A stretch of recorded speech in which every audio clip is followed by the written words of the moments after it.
Before you prepare the actual will, there are some things you should have in place. The first thing is to start listing all of your assets.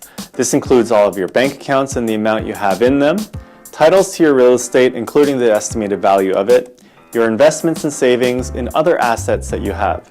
You also want to make an accurate list of all debts you owe. This includes your mortgage and any other taxes that you owe. For clients who come to us, we provide a template for them to list all of their assets and debts.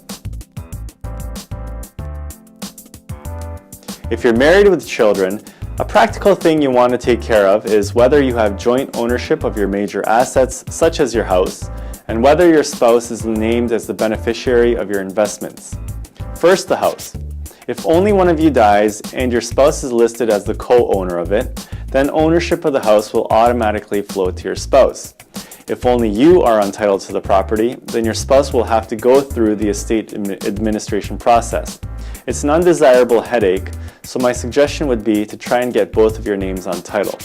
Secondly, if you have savings and investments such as RRSPs or life insurance, check the papers to see if your spouse is listed as the beneficiary.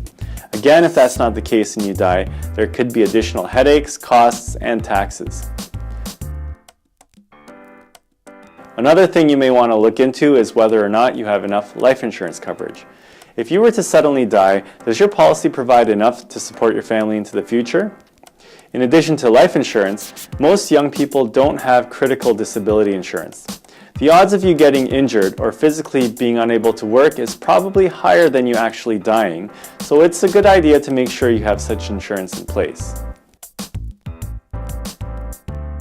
To summarize, some foundational things to have in place are a listing of all your assets and debts, plus their associated values, trying to ensure that you have joint ownership of all major assets, and that your spouse is listed as a beneficiary of your major investments, making sure you have the insurance coverage you need.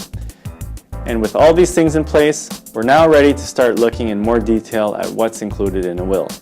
We'll start doing so in the next video.